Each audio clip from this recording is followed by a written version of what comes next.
Well, you guys, you can have a break for a little bit. You can take a seat, get some water, go smash some more pizza. Yeah, and I'm gonna take that off. I bet it's hot in that day, buddy. You know, you get used to it. Yeah, so again, the fun thing about having a nice intimate set is that we get to do some different kind of stuff and play more songs than we normally get to play in a set, and play some songs that never find their way into a set.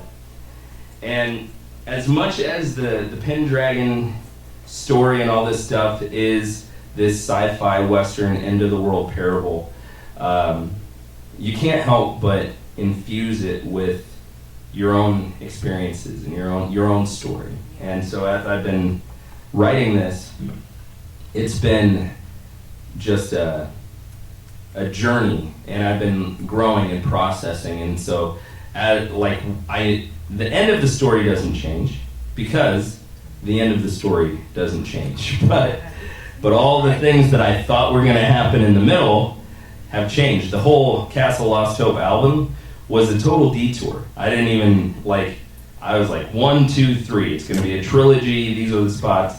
And life happened, and I put it in the story, and we had this whole other album just kind of added into it. And in that season, the Castle of Lost Hope, that's really where I was. Falling Stars is on that album, and man, that was a season where God was pulling up a lot of that stuff. And some of you guys will know what I'm talking about, but the things that you think you dealt with, and the things that you think that, oh, I'm healed from that pain and that experience, and God's like, not so much. But in his goodness, he pulls those things up to the surface. And I told you guys, my mom with the abusive stepdads and all that stuff. But the thing that was missing in my story was a father. And it's funny, I've got 3 brothers, and we all have different dads. I'm the second oldest. And all of my brothers had some relationship with their dad. My youngest brother, his dad left when he was, I think, around 2 or 3, but he had him for the first few years. My dad was out of the picture before I was born. And I met him one time when I was about 7 years old in a grocery store. And this random dude came up to my mom and was like, "Oh my gosh, I haven't seen you forever. How you been?" And I'm like, "Well, can I get some candy?"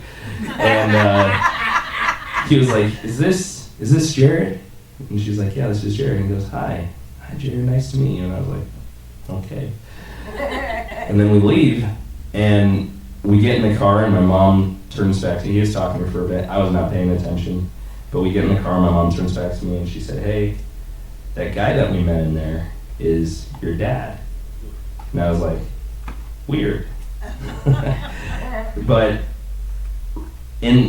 literally in those weeks leading up to that day, I'd actually started praying and asking God that I would be able to meet my real dad.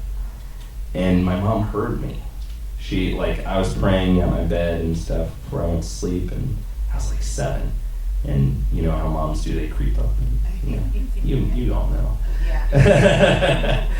She heard me praying that, and then it was literally within just a few days or a few weeks that I started praying that I got to meet him. And so we had set it up that they exchanged phone numbers, and so obviously we're not going to do this whole thing in a grocery store, so they had set it up so that I could actually meet him for real. And the day came, and he didn't show up. And I was waiting, and waiting. I was waiting upstairs, and actually it was weird because my mom was not sure how he was going to be, because she hadn't seen him for years, and didn't leave on great terms. He tried to set the apartment on fire, crazy, normal things. Yeah. And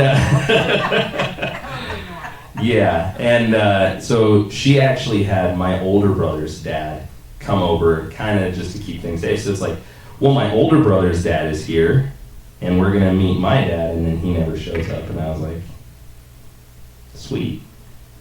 And I just kind of shoved it aside. I was like, whatever, 7 years old, to the point where it's like, you don't hurt because you don't hope anymore. And I thought, as I grew up, that I was moved on, and I knew God. I had a relationship with God, and my mom, even that night, she told me, you know what, God is your father. And I said, all right, that's true. And I just lived like I believed that, or at least I thought I was living like I believed that. But there were certain things that I didn't know about God because I didn't know what a father was. And I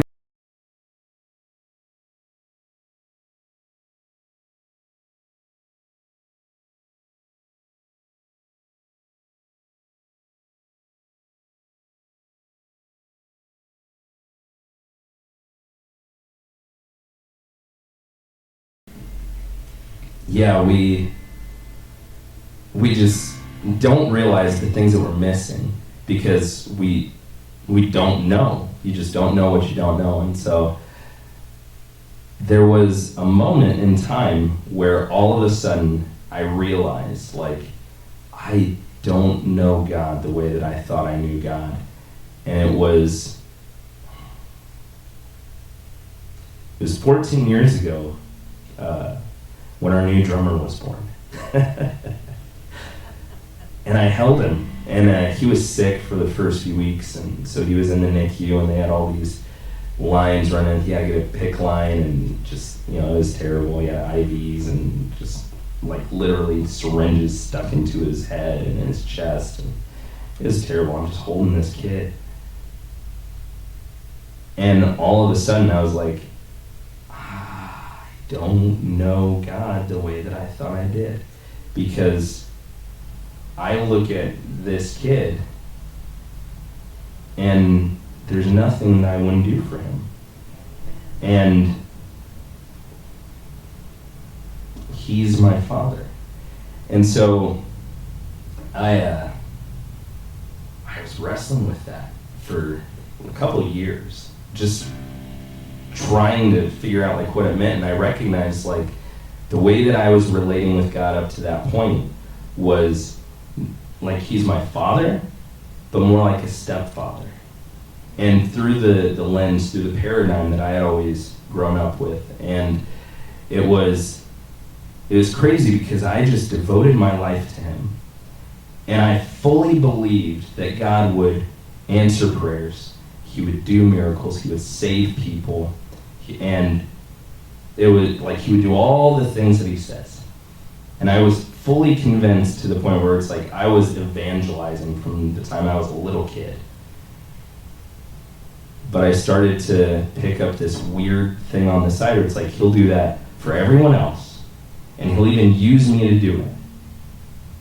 But I'm on the outside. Like, I'm saved, I'm in the house, but they're all his kids, and I'm his stepkid. And he'll give freely to everyone else, and I can pray, and I can literally see miracles, and I have. But I'm going to have to earn my spot. And that was, like, took 21 years to even figure out that I had that thinking, and then it took years to shift that thinking. And multiple kids on my head to, like, okay, I'm starting to get it, God. And he's like, one more? Do you need one more? I'm like, I get it. And if you see my kids, they're like these little carbon copies of me. Even my daughter, unfortunately. She's very cute, very pretty, but she looks just like me.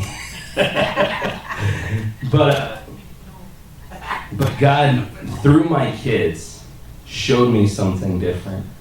And it was in that season where I was doing all that wrestling that I wrote The Castle of Lost Hope, wrote those songs, and this is one of those songs that came out of that season. This one is called The Boy Who Never Knew.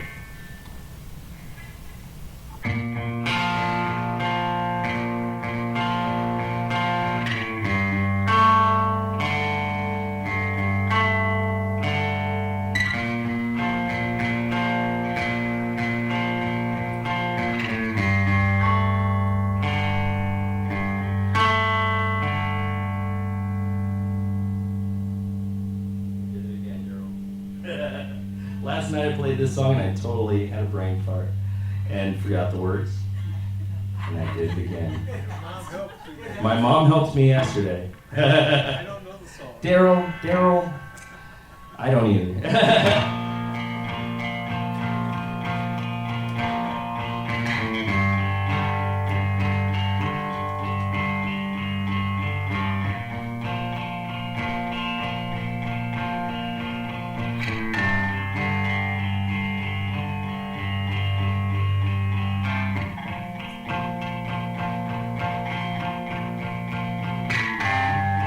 Imagine some sad words about being a fatherless boy. And then we'll get to the bridge because I'm on the bridge.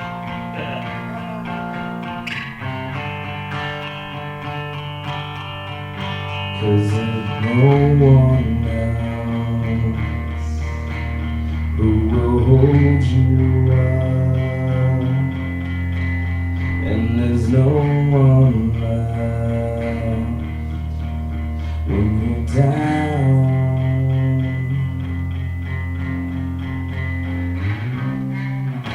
I am the boy who never knew. Did you think would happen? This whole memory should be filled with you. It's over, just stop asking. These scars won't heal, they're open wounds. It's best to turn and ignore. I'm at my end, why should I trust you? There's nothing left to live for.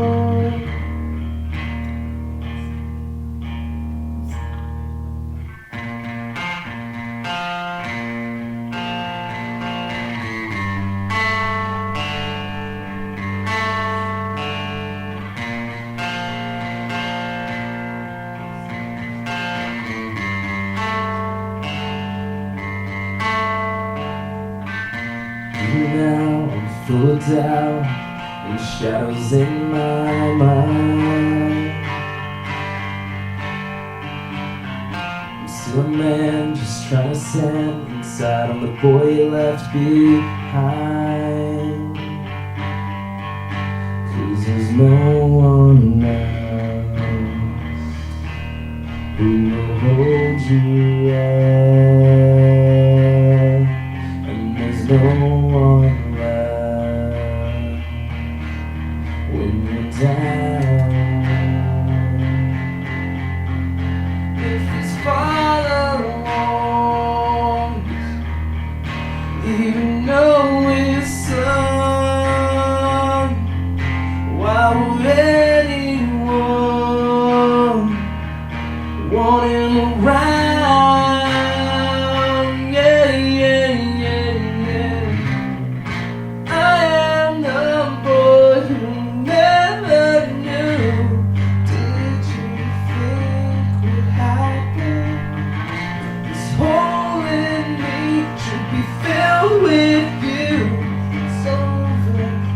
Stop asking.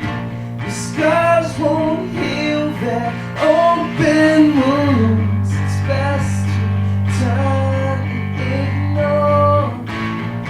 At my end, why should I trust you? There's nothing left to live for.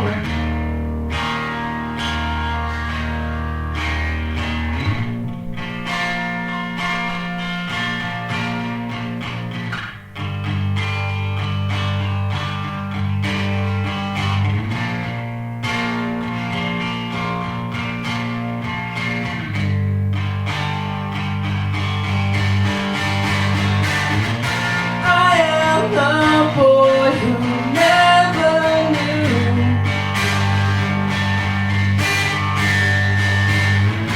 This hole in me should be filled with you.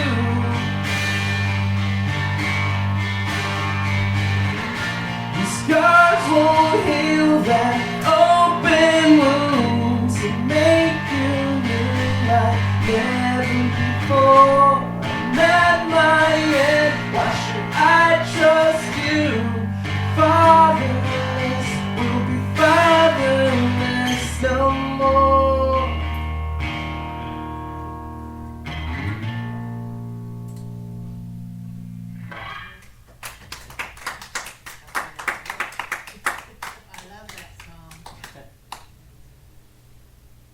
was yeah. Like I said, even in the story, I built that in to the character from the very beginning, and just that wrestling. And the cool thing is, like, I'm also the type of person I always want to tie up the loose ends and all that. And so in the album, like, he goes through this season, and actually the album starts with these guys. They're living in like a hidden away valley, and the big bad, I was going to say the big bad government people, but that sounds too true. But that was written in 2018. You know, I'm not a prophet, I think. But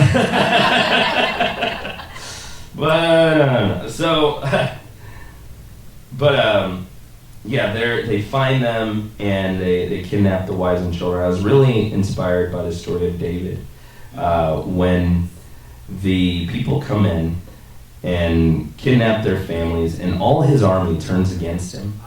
And it wasn't a great spot for David, and I was really encouraged with what it says there, because it says David encouraged himself in the Lord. And there are those times where, like, when I was wrestling, when I was dealing with all that junk, as much as I love my wife, as much as she is supportive and is just an amazing wife, she can't fill that gap. And I love my kids, but they can't and they shouldn't, like, be my dad. And I see a lot of parents that have these types of wounds, and then they put it on their kids, and their kids have to grow up and be responsible and all of that stuff. And so it's like, yeah, I love my kids and we have a great relationship, but they can't fill that spot. And nobody else in the world could fill that spot. Even now, I'm 37 years old, and I actually did finally meet my dad earlier this year. And it was good. It was a nice meeting, and it was kind of like meeting a new person that you don't know, and they just happen to be your dad. We've all been there. We've all been in that spot. So that was good. It was a good meeting and stuff. But even he can't go back and fill those gaps. And there's the only person that can meet those needs and heal those wounds and fill that hole is God. And so when I was wrestling through all those things, I was encouraged when I read that David encouraged himself in the Lord. And so I did. I just went back to Scripture, and I was just reading and these promises of God. And man, I came upon and I've read it a million times. It wasn't new to me, but it came right off the page. The promise of Jesus, right at the end of the book of Matthew. My gosh, it's the final words. And he says, like, he gives them the Great Commission to go out and do all these things and stuff. But he says, and behold, surely I am with you, even to the end of the age. And those words hit different. When I was wrestling through, it was like, that's what I need. I need to know that he is with me, and it's true. And it's not just true right now, it was true back then. When I was that kid, and I was like, God is my father. He's like, yeah, you don't get it yet, but yeah. And I started to just see through my life, through all the junk, through the poverty, through the homelessness, through the abuse, through all of these horrible things that should have sent me in any other direction, that everything was orchestrated and driving me deeper into him. And he was there for every moment of it. and I was never alone. And so that last song was like the wrestling.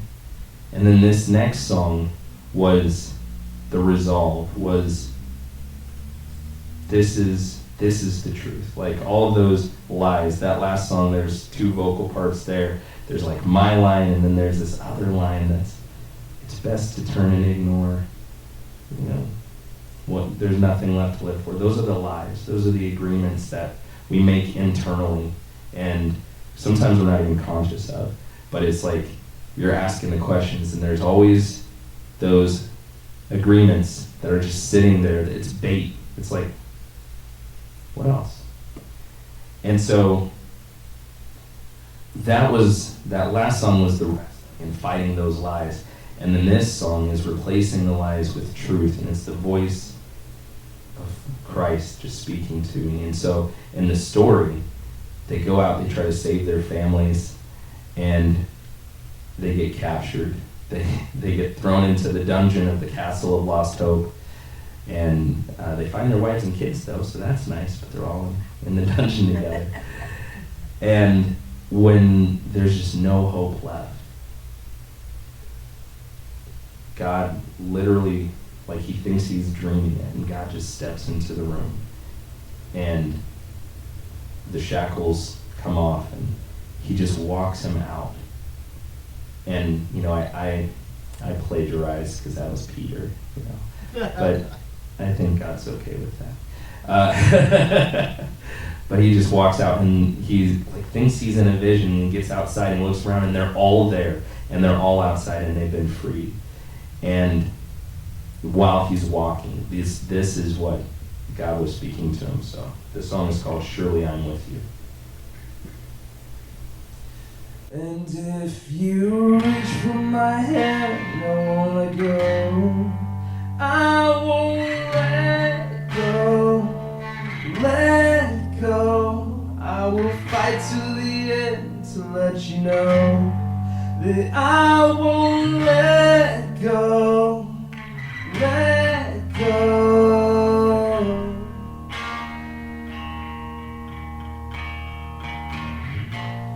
Before I pull the land from sea, before you ever thought of me, you were on my mind.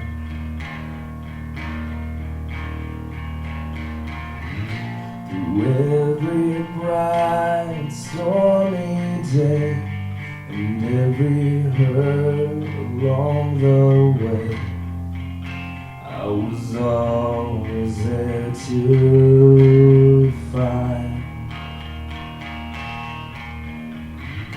You called to me when no one else could see you. I heard every prayer.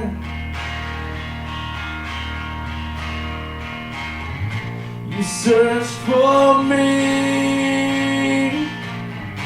put the whole world behind you. You know that I'll be there.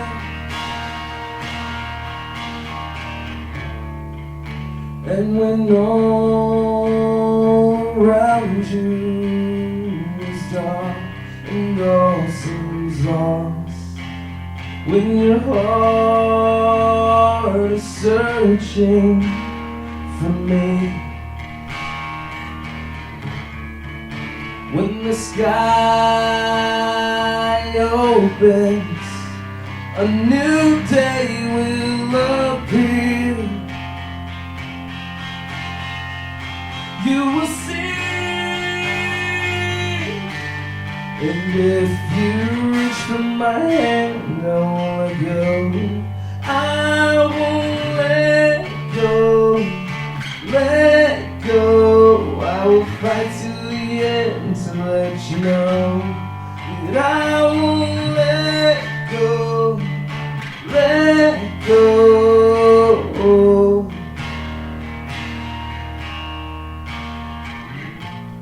Even now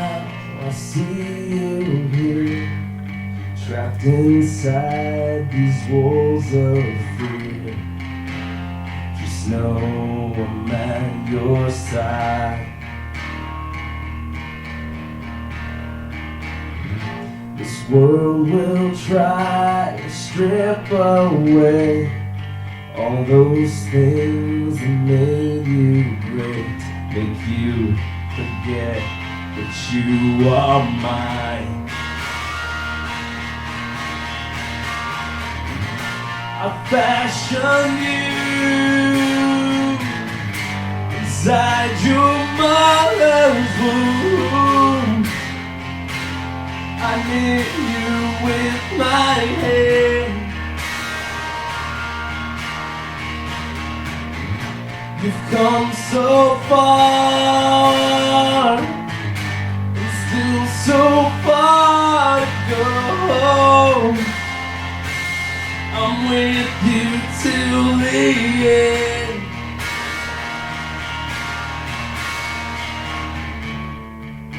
And when all around you is dark and all seems lost, when your heart is searching for me,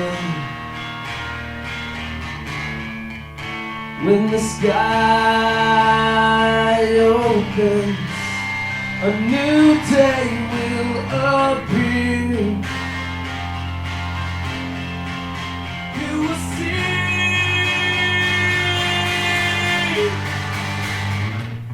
Find me here and stay with me. I'm in you, I'll never leave. Surely I am with you till the world's all fade away. Even then, on that day, surely I am with you. Find me here, stay with me. I'm in you, I'll never leave. Surely I am with you till the world's all fade away. Even then and on that day, surely I am with you. And if you reach for my hand, I won't let go. I won't let go, let go. I will fight to the end to let you know. I won't let go, let go. If you reach for my hand, I won't let go. I won't let go, let go. I will fight to the end to let you know that I won't let go, let go. Find me here and stay with me. I'm in you, I'll never leave till the world's all fade away. Even then and on that day, find me here and stay with me. I'm in you, I'll never leave till the world's all fade away. Even then and on that day, find me here and stay with me. I'm in you, I'll never leave till the world's all fade away. Even then and on that day.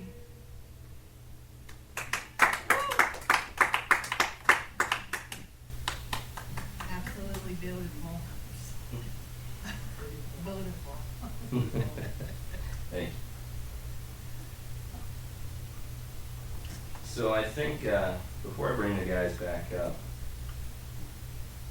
you guys all give a break. Sorry.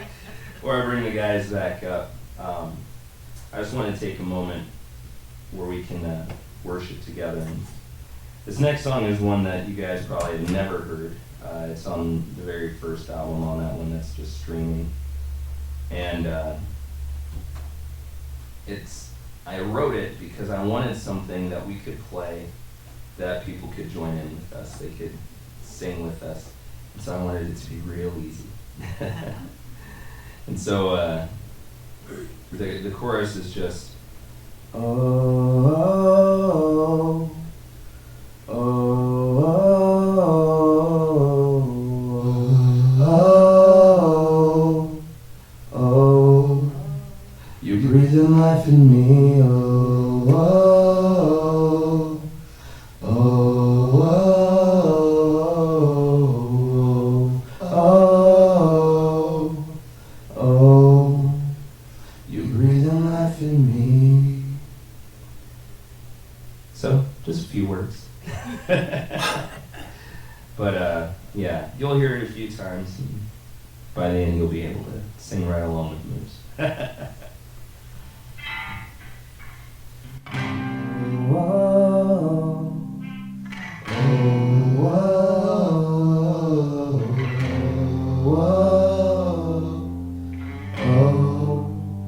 You're breathing life in me, oh, oh, oh,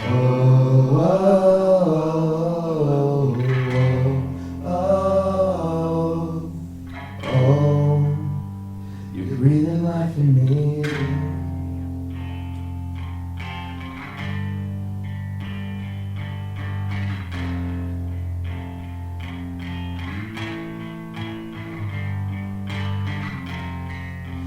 The end of myself is where we finally meet. I had to lose control to realize I never had it. These broken, blistered hands that can't lift a thing to offer you. These words fail just one step more. Just one step more, one step more, just one step more.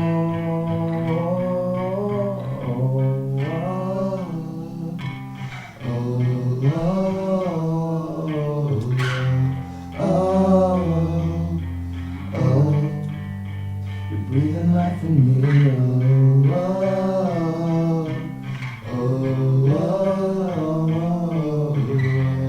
oh, oh, you're breathing life in me.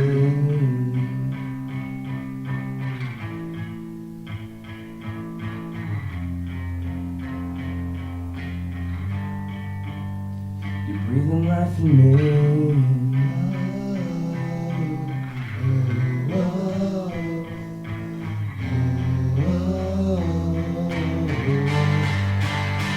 Breathing life in me, oh, oh, oh, oh, oh, oh, you're breathing life in me, oh,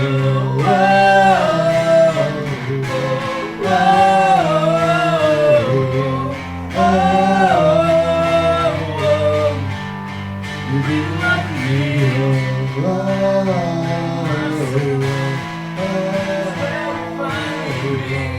Oh,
Praise God. I had to throw a little old school Newsboys in there for you, Josh. I knew you'd catch that. More mid-school. That was still 30 years ago. Right? Pre-tweet. I remember when Read All About It and Hell is for Whips Right. came out. That's true. That is old school Newsboys. True.